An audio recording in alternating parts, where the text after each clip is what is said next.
You have the right to remain silent. Anything you say can and will be used against you in a court of law. You have a right to an attorney prior to and during any question. If you can't afford one, the court will appoint one for you. Do you understand your rights? When the wolf is at your door, your running's over, that's for sure. He already knows all about you. Cut you down, no matter by you. Now you better walk the line. Real life,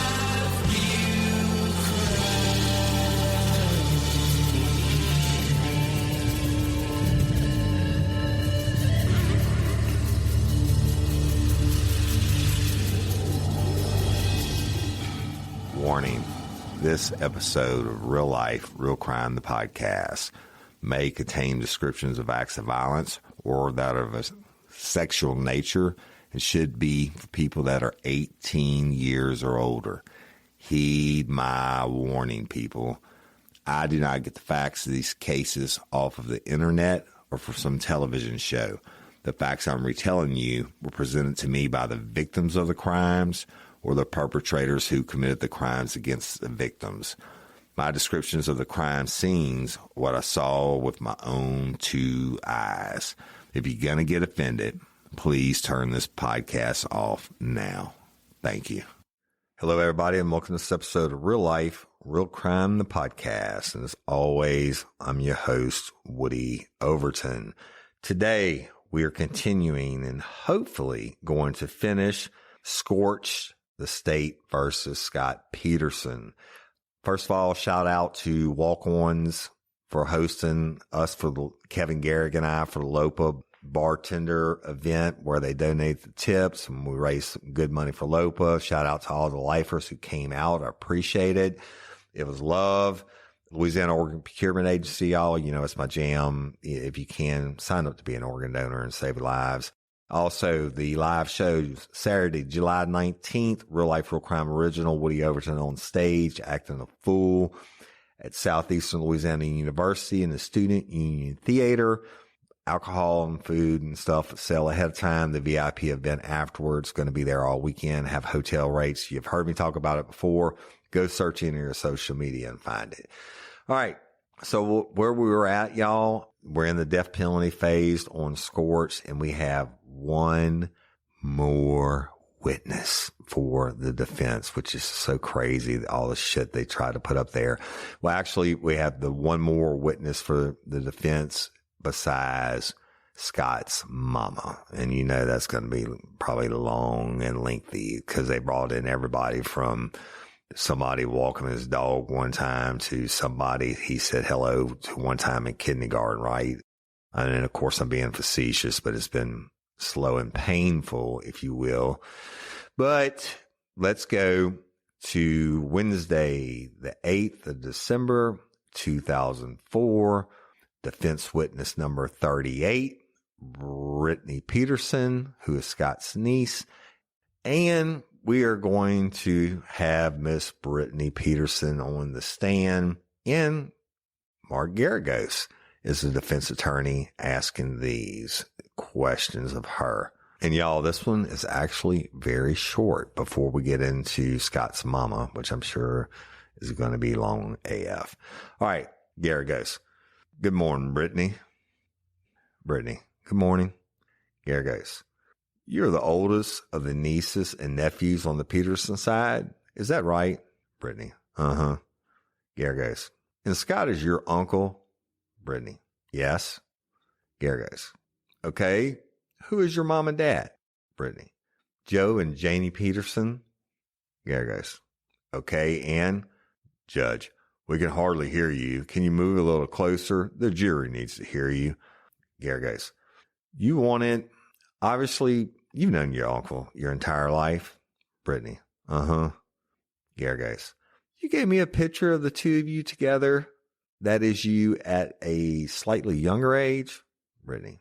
Yeah, I think I was 3 or 4. Judge. That's marked. Gary goes, D9P-1. Judge.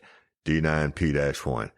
Gary goes, Brittany, you wanted to testify here today, didn't you? Brittany. Yes. Gary goes, we didn't ask you to. You volunteered.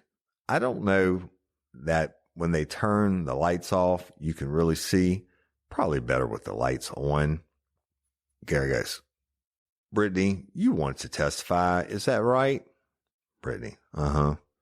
Gary goes, is there a particular reason why you wanted to? Brittany. My mom and dad have been talking about it for a while, and I just felt like I needed to help because the situation is it's extremely tragic, and I can't stand back and watch my innocent uncle go through this. I want to help. Gary goes, he's meant a lot to you over the years. Is that right? Brittany. Yes.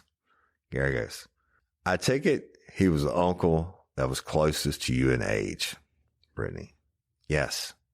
Gary goes, taught you to drive? Brittany. Yeah. Gary goes, would take you places? Brittany. Yeah.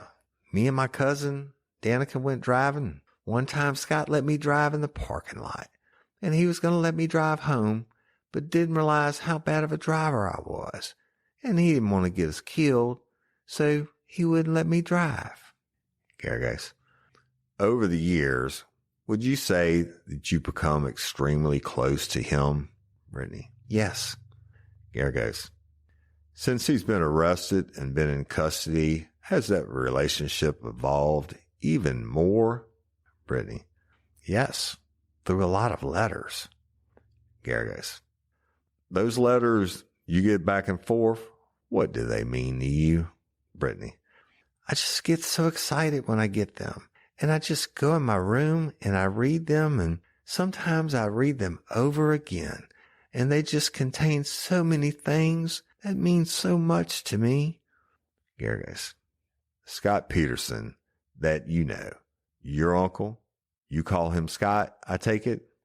Brittany. Mm-hmm. Gary goes, specifically, you know why we're here today. Brittany. Yes. Gary goes, and I assume from the bottom of your heart, you want nothing more than for him to live. Is that right? Brittany. Yes. Gary goes, I take it that if he were to be put to death, that would have a horrible effect on you? Brittany nods her head. Gary goes, your letters that you get and that you write back and forth, you consider those private, don't you? Brittany. Yes. Gary goes, they mean something to you. Brittany. Uh-huh. Gary goes, what do they mean? Brittany. I just feel so loved and important when he writes, because I write stupid things about high school boys and stupid things that nobody cares about. But when he writes back, he actually cares about it. How I love those letters. I just love them. They help me out.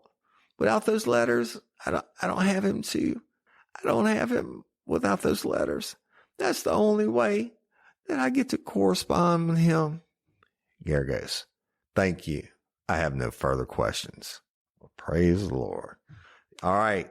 So we are done with everyone except for Scott Peterson's mom. Now look, y'all have heard me say why I think this part is so scorched, and it just is.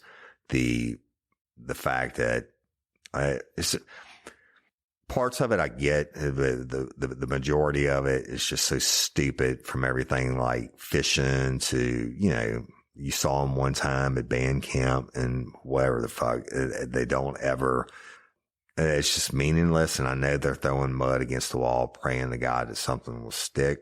But again, if I was on the jury, holy shit, I would be so sick of looking at Scott Peterson. And the one thing 99% of the prior witnesses never talk about is Lacey, an unborn baby Connor. So let's go to December the 8th, 2004, death penalty phase. And this is going to be the examination of Jacqueline Peterson, and it's done by the attorney, Mark Garagos. And y'all, I'm actually going to say Peterson, like on Brittany's. I was supposed to say Peterson and then her statement. But when I say Peterson, it's not Scott Peterson. We are specifically talking about Jacqueline Peterson at this point. Garagos. Good morning, Jacqueline Peterson. Good morning, Garagos. As Pat did with Lee, I'm going to ask you a little bit about your background before we go to Scott Peterson. Okay. Garagos. Show that the jury understands. They've heard some of it in here throughout this trial, correct? Peterson. Yes. Garagos. And it's been difficult, I suppose, for you to sit here during this trial. Is that correct? Peterson. Yes, extremely. Garagos. Probably the most difficult day was the day that Sharon was up here during this penalty phase. And I had warned you about that, but you said you still want to be here. Why? Peterson. It would have been disrespectful not to be for, we all lost Lacey, and I have empathy for her, and I know how much we all loved her. Garagos. You got a condition, and I don't want to dwell on it, but obviously you wearing oxygen, something to assist with your breathing. Peterson. Yes. Garagos. Why is that? Peterson. Because my lungs. Garagos. Why is that? Peterson. Because my lungs don't function that well. I have 20% lung capacity, too many pneumonias. Garagos. My understanding in talking with you and knowing you for the last couple of years is that a product of having had pneumonia at an early age. Peterson. Yes, my lungs are scarred and don't function. Garagos. You've been on a waiting list for a lung transplant for a number of years. Peterson. Yes. Garagos. The problem is that you need both lungs. I guess because of your, you've got a rare blood type. Peterson. 2 lungs, small lungs, and that's usually the first thing to go when people die. They're hard to come by. Garagos. Has the condition gotten worse in the last 2 years? Peterson. Yes. I'm supposed to avoid stress. Garagos. We haven't done a very good job of that, have we? Women, have you ever had one of those days where everything just feels off? Like you're stuck in the middle of a mystery and you can't solve it? Your energy's crashing, your mood's swinging like a suspect in an interrogation room, and no matter what you do, nothing adds up. Well, Cindy has been there, and sometimes the real culprit is hiding in the shadows, is hormonal imbalance. Here's a twist. More than 1,000 hormone disruptors are living rent-free in our world, lurking in our food, our air, even our skincare. And when hormones go haywire, it can feel like you're trapped in your own personal true crime story, especially during premenopause or menopause. But here's the good news. This is the one case you can crack with Hormone Harmony by Happy Mammoth. All you need to do is take their free 2-minute quiz. You'll answer a few simple questions. Just like that, you'll get a personalized recommendation to help bring your hormones back into balance. No long investigation required. What I love is that Hormone Harmony is made with adaptogens, natural science-backed herbal extracts that help your body adapt to stress and hormonal changes. Whether it's PMS, hot flashes, brain fog, or sleepless nights, this product is designed to help you feel like you again. Over 40,000 glowing reviews don't lie, and neither do the results. 86% of women say they started losing weight. 77% say their mood improved. And the biggest win, 100% say they feel like themselves again. For a limited time, you can get 15% off your entire first order at happymammoth.com. Just use the code RLRC at checkout. That's happymammoth.com, code RLRC for 15% off today. This April, we're celebrating Earth Month, and it's the perfect time to think about the choices we make every day, especially the ones we don't always think about, like where we sleep. If there's one thing I've learned, it's the quality is sustainability. When you invest in something well made, it lasts longer, and that means less waste, fewer replacements, and a bigger impact on protecting our planet. That's why I love AVOCADO Green Mattress. AVOCADO makes certified organic mattresses, crafted with non-toxic materials in their very own zero-waste factory. They've already diverted 85% of their waste from landfills, and they're aiming for 90%. It's not just about comfort. It's about caring for the planet with every choice we make. And here's something I really love. AVOCADO is a proud member of the 1% for the planet. That means at least 1% of every dollar they earn goes straight to environmental nonprofits tackling climate change and protecting ecosystems. So when you choose AVOCADO, you're not just sleeping better, you're giving back. If you're thinking about upgrading your mattress, do it with purpose. Choose one that's better for you and better for the planet. Head to avocadomattress.com today and save up to 10% on certified organic mattresses. Dream of better for you and the planet. Peterson. No. Gary goes, we heard where your father, I guess, was murdered. You never really knew him, did you? Peterson. No, I didn't. Gary goes, you understand after the fact that apparently it was, I guess, at the time, they didn't know why or who, but he was found dead outside of his business. Peterson. Yes. Gary goes, when that happened, it took a number of years before they were able to catch the person that was eventually convicted. Is that right? Peterson. Yes. Gary goes, okay. And that person was sentenced to prison. Is that right? Peterson. Yes. And I've only read it in the paper, in old papers.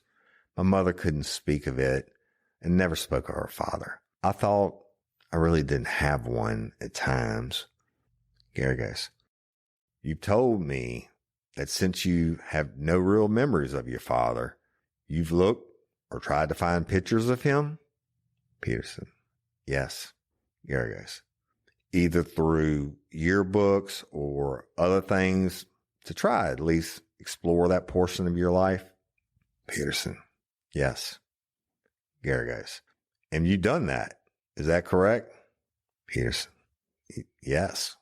In my early adulthood, I was able to find an album from where we thought he went to school, and those are the pictures that I have. Gary goes, as a result of his murder, one of your brothers, I think, described briefly the fact that your mother had a debilitating disease. Is that right? Peterson. She developed scleroderma, and we were told it was because she didn't release the feelings she had when my father died, because she kept it all inside. She had 4 young children to raise and could not break down. And so her organs broke down. They calcified basically until she died a very horrible death over the years of being bedridden. Gary goes, you didn't live with her after your father died. Is that correct? Peterson. No, she couldn't take care of us.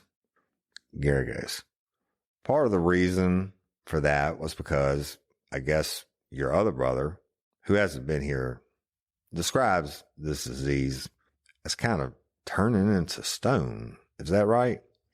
Peterson. Yes. Gary goes, that the skin falls off or calcifies, the organs calcify? Peterson. Mm-hmm. Gary goes, basically. Peterson. Everything you eat becomes calcium. And I don't know, people refer to it as a lost wife in the Bible, in the body. So I think it's a very old disease, and there's not a lot known about it. But it's very debilitating and a long process. Gary goes, as a result of her disease and your father's murder, you were placed in a facility that was called the Nazareth House? Peterson. Yes. Gary goes, and were you taken there with your brothers? Peterson. Yes, it was the old mission school for Indians. And it was in the the late 40s when there were less Indians there and there were just a few and orphans. And we were probably the first children to come in that had actually one parent. And over many years, it became more divorced parents and that kind of. But when I was there, it was very sheltered, Garagos. Yet you and I have talked about it.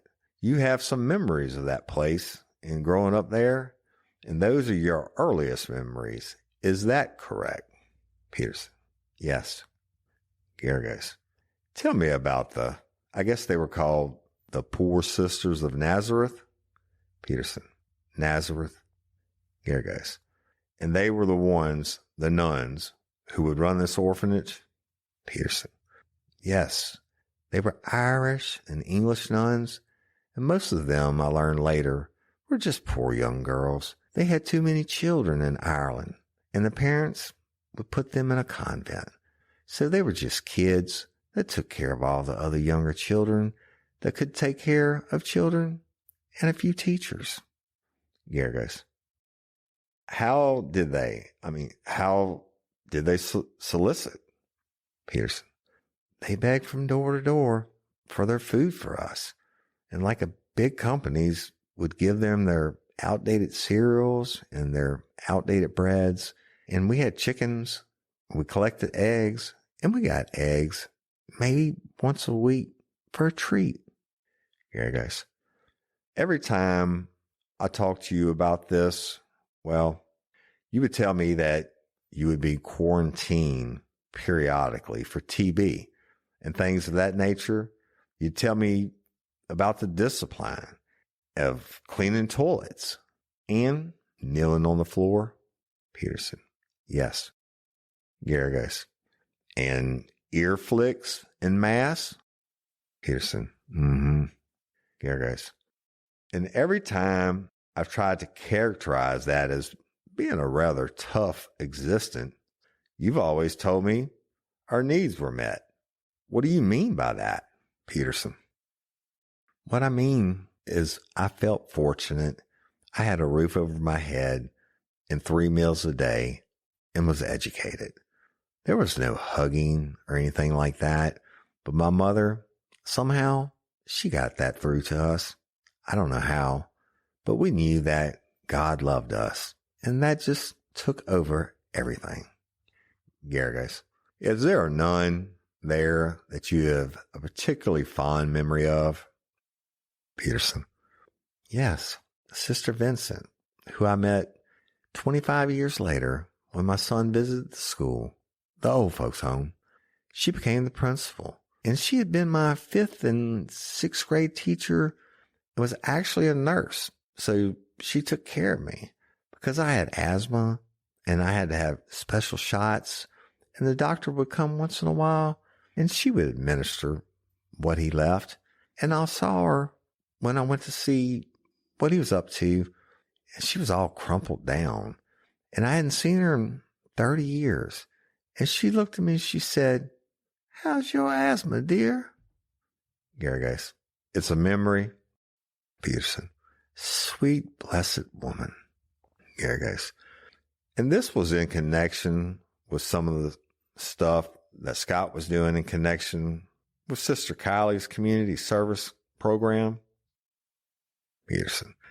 They had grandparents stay at school, and we didn't have any grandparents until he told me he was going.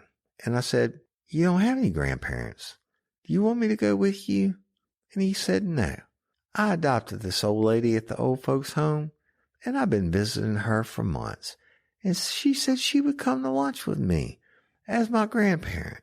So that's when I wanted to go to the school and see what he was doing, because I realized, I knew he was in community service, but I didn't know what he was doing." Garagos. How old were you when you finally left this? Peterson. 13, 8th grade. Well, you went through the 8th grade and you had to leave and go to high school somewhere. Garagos. And when you left, did you go at that point? Did you go back and live at your mom's house? Peterson. Yes. And I got a scholarship to the Catholic Girls High School, which was 20 miles across town on a bus. And I got to live with my mother and took care of her because she was bedridden. And my brothers, each as they came out 2 years out apart, took care of her. And when I came home, it was like, you're the girl. Now we have somebody to do everything. We were taught that way at school. We cleaned and we learned to sew and we learned to cook. And I was able to do that and happily because my mother was just a good, kind person. Gary goes, how long did your mom live after you moved back home? Peterson, just until after I graduated from high school. Gary goes, a couple of years? Peterson, her last outing was to my high school graduation, which was very painful for her. But no, she died the January following my graduation. Gary goes, and I take it that at times your friends would come over to the house? Peterson, my friends loved her, and they would come and sit on her bed because she was the mom that was at home and had time for all the kids, boys and girls. Gary goes, one of those friends was Joanne Farmer? Peterson, Joanne Farmer, yes. Her mother worked so she would come home with me. Gary goes, but the high school you went to was the Rosary High School for Girls? Peterson, yes, Our Lady of the Rosary.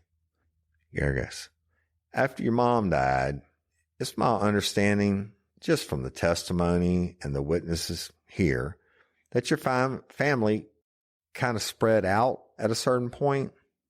Peterson, yes.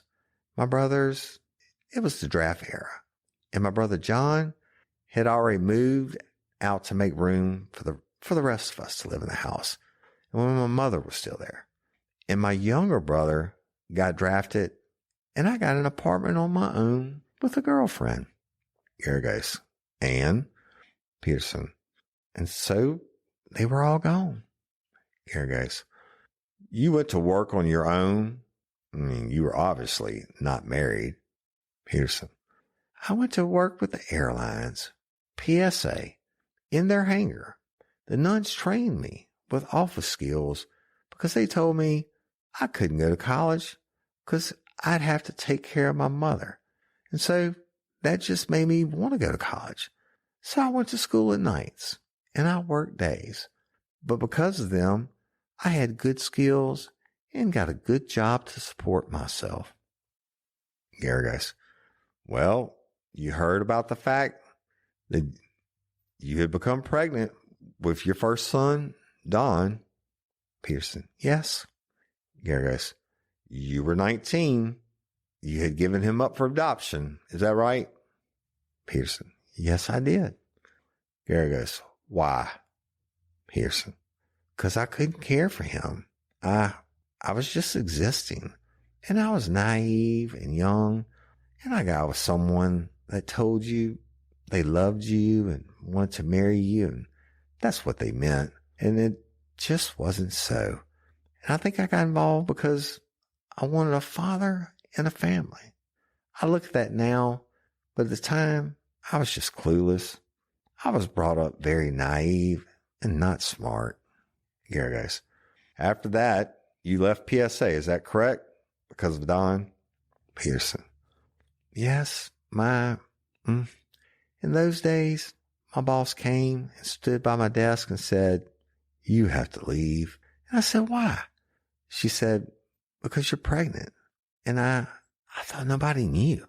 So I was about 6 months pregnant, and it was just what you didn't, if you weren't married, it wasn't acceptable. And you couldn't draw unemployment if you were pregnant in those days. So it was a very hard time, but it was my own makings, and I got through it. And my son was adopted by a very nice family, and my doctor had people waiting and wanting a child, and he talked to me and counseled me and told me that was the best thing to do. Gary goes, when you left, then you went to work as kind of a temp person at an office? Peterson. Yes, I went to work for Kelly Girls, and I took jobs when people were off or work or injured for a while, and I moved around in different companies and learned a lot of different things, and I was always employable. Gary goes, you later had a second child who the jury's heard about, Ann Bird? Peterson. Yes. Gary goes, okay, what happened in that situation? Peterson. You mean, why do I have her? Or Gary goes, yeah. Peterson. The adoption? Gary goes, just tell me about the whole. Peterson. Well, it was my brother's best friend, and I met up with him, and I suppose now he was like someone I trusted, and we went together for a long time, and we were in love, and he graduated from college with his teaching credentials, and he couldn't find a job in San Diego. So he moved to Los Angeles and came down every weekend. And then, I know this sounds like a broken record, but then it was every other weekend. And then he came down to tell me that he had fallen in love with another teacher he had just met. And I was going to tell him that I was pregnant, and I didn't, because I didn't want to. I knew he would have married me, and I didn't want to marry someone that was in love with someone else. Gary goes, and also you had that pregnancy and you gave? Peterson. Yes, my doctor. Gary goes, same doctor, I guess, arranged for her to be adopted? Peterson. Yes, it was a private adoption. Gary goes, you've reunited with both of them since, is that correct? Peterson. Yes, her parents, unbeknown to me, she lived very near to me, and her parents her mother can be my sister, 8 years older, and her father's very much like my husband. It's just an amazing match. She's very sweet, she has hands like me, and likes all the same things I like. It's just incredible. But we all get along. Her parents and she and I get together. Gary goes, and along came John, who the jury's heard from, and he was born in 1966. Is that correct? Peterson. Yes. Gary goes, and by that time, you were more self-sufficient. Peterson. Yes, well, not that. I think I wanted a family, and I was trying to make a family, and I finally had I was a single mom, and Gary goes, you raised? Peterson. I enjoyed my life. Gary goes, did you raise John at least for the couple years as a single mom? Peterson. Yes, until he was 4 and I met my husband. Gary goes, okay, and we heard the story that you enrolled or came back to San Diego and a bit of a trip around the country, and then come back with John and you met Lee at community college. Peterson. Yes. Gary goes, and did that give you an instant family, so to speak? Peterson. Yes. It gave me the family I always wanted. We used to call ourselves the Brady Bunch because there were so many of us. Gary goes, tell me, how long after you married Lee did you have Scott? Peterson. A year. Gary goes, and he had pneumonia just like you when he was born, I guess? Peterson. Yes. Gary goes, early times? Peterson. Yes. Gary goes, will you tell me a little bit about Scott as growing up? I'll show you. Peterson. Well, if you ask me about Scott, I would always say he was a joy from the moment he was born. Gary goes, I've got a picture that's marked D9Q-1. How old is he there? Peterson. Under 2. Gary goes, at that point, am I understanding that Lee had already started with the Creighton Company? This podcast is sponsored by IQ Bar. I've got good news and bad news. Here's the bad news. Most protein bars are packed with sugar and unpronounceable ingredients. The good news? There's a better option. I'm Will, and I created IQ Bar plant protein bars to empower doers like you with clean, delicious, low-sugar brain and body fuel. IQ bars are packed with 12 grams of protein, brain nutrients like magnesium and lion's mane, and zero weird stuff. And right now, you can get 20% off all IQ Bar products, plus free shipping. Try our delicious IQ Bar sampler pack with 7 plant protein bars, 4 hydration mixes, and 4 enhanced coffee sticks. Clean ingredients, amazing taste, and you'll love how you feel. Refuel smarter, hydrate harder, caffeinate larger with IQ Bar. Go to eatiqbar.com and enter code BAR20 to get 20% off all IQ Bar products plus free shipping. Again, go to eatiqbar.com and enter code BAR20. Peterson. Yes, we were doing that out of our home. And the kids and I would pick up goods in the day, and my husband would come home and crate stuff at night until the neighbor told us we couldn't be working out of our garage, that we'd have to go rent a place. Gary goes, D9Q-2. Is that also about the same age? Peterson. His love of gardening. He had a vegetable garden. Gary goes, D9Q-3 is also him? Peterson. The hook. Yes. It was a tow truck toy he loved. Gary goes, now is it fair to say that he grew up in that Creighton shop? Peterson. Yes. He slept in. We put a day bed in the room behind my office, and he went with my husband on jobs, and he stayed with me when he couldn't, and he took his naps and played. He was like the official greeter. He had a smile for everybody that came in. People enjoyed him. Gary goes, the attempt to do what the older boys were doing, things like that. Peterson. Yes, always. Gary goes, the D9Q-5, that's also a picture of him. Where is that? Peterson. Watering his flowers in front of the house.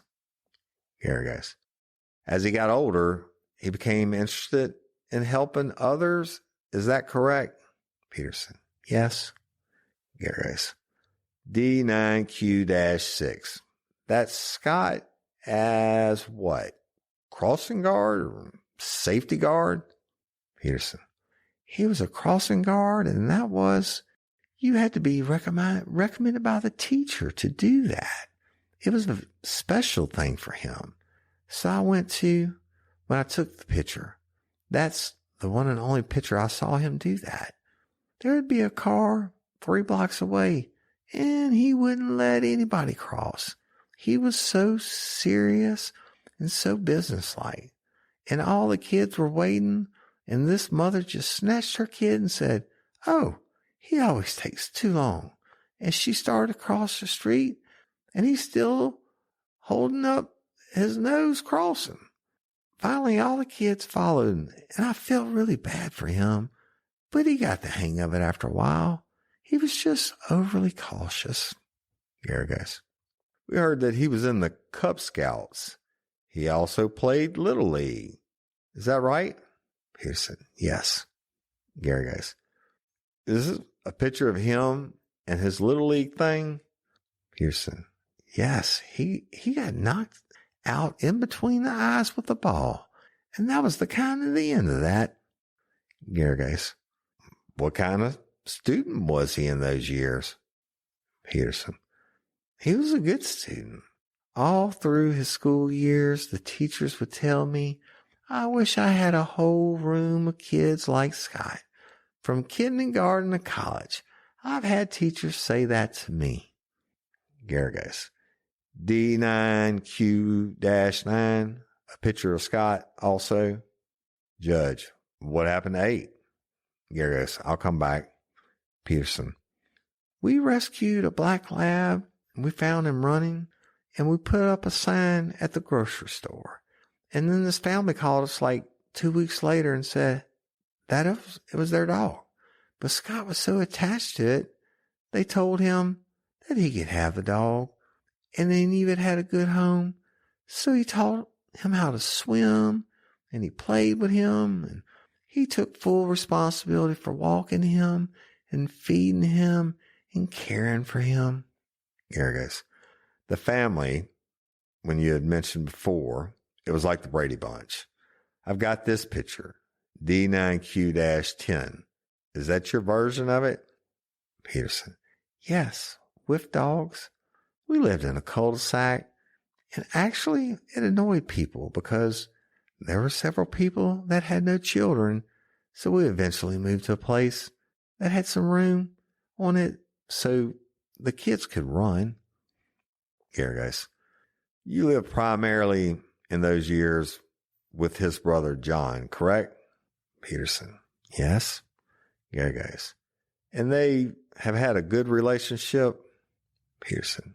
Yes. But the kids were there every weekend and in between the week as well. Here, guys. The families would get together. I've got D9Q-8. Peterson. Grandpa's birthday. Here, guys. And that's Lee's father? Peterson. Yes, he came to live with us when his wife died. Here, guys. What year was that? Peterson. I think 74. He became like a father to me because I'd never had one, and he was a great-grandparent to Scott, and he would play with him for hours and entertain him. Here, guys. He went to Santa Fe School where Roger Rowe was the principal? Peterson. Yes. Here, guys. Who testified here? And then I've got the picture. Is that the school? Peterson. Yes.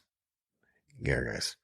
My understanding, now, I just found out yesterday, it's no longer called the Santa Fe School, is it? Peterson. It's Rancho Santa Fe Elementary School. Here, guys. Someone told me it's now the Roger Rowe School. Peterson. Oh, well, he's entitled. He's just done wonders for the community, and he knew every parent. I met him after we moved in. He came up my walk one day to introduce himself as the principal of the school and brought some paperwork to me so I would know what was going on. And I was so impressed. He did that with everybody. Here goes. As Scott was growing up, now, the jury's heard a lot about his relationship with Lee. He also would, you had him around as well. You had a dress shop, is that correct? Peterson. Yes, for the first 2 years of his life, I kept him in a crib in the dress shop, and I didn't want anyone else to get to take care of him, and I always worked and never got to take care of my children. So we bought a little shop, and my husband and I would go out on the weekends up to the mart to buy clothes, and I did alterations, and he was fine until he got out one day and he bit a woman on the toe crawling. Then I knew he could crawl, and I knew he might get out under the door crawling, and then I knew he could crawl, and I had to have the door open. So finally, I had someone take care of him. Here he goes. When he went to back to, it was called the Rancho Santa Fe School. That's where he became best friends with Britton Scheib, who we heard from. Peterson. Yes, Britton was a nice young woman. Here he goes. And he excelled. Scott excelled as well, winning the Distinguished Student Award in 8th grade. Peterson. Yes, he had good grades. He had perfect attendance. I found out later he received an award from the Rotary. I only found that out 2 years ago. He was very modest about his accomplishments and never bragged or told us things or went on in school and that we weren't there for. There were things he just thought he just did them. Gary goes, was one of those things that he just did. Was that the relationship? It's been referred to as Grandpa Peterson. Peterson. Yes. Yeah, I'm going to stop it there for today because let me see if that's about halfway. It's definitely a little over halfway. So we are finishing this. Don't know if I'll release this on Good Friday because I don't work on Good Fridays for obvious reasons or Saturday. So just stand by. You'll get this. But the next one we will conclude with Scott's mama's testimony in the death penalty phase. And then we'll get the jury's verdict and all that and sum it up for you on Scorched. And for episode 10,057, I'm Woody Overton. Y'all Lopa. Always, always, always, always. And thanks again to Walk-Ons and everybody that came out and the people who donated online. And thank you for Walk-Ons for matching the donations that we got in tips. Awesome experience. Signed up a few organ donors. Be a hero. Save a life. Sign up for organ donation. Okay. Louisiana Organ Procurement Agency. Go to LOPA.org. You don't have to be a lifer from Louisiana. You can be a lifer from Alaska. Go to LOPA.org. They will get you taken care of in just a couple of minutes. Be a hero. Give the gift of life. And I'm Woody Overton, your host of Real Life, Real Crime, the podcast. Until next time or ever, don't let me catch you down on Murder Bayou. Peace.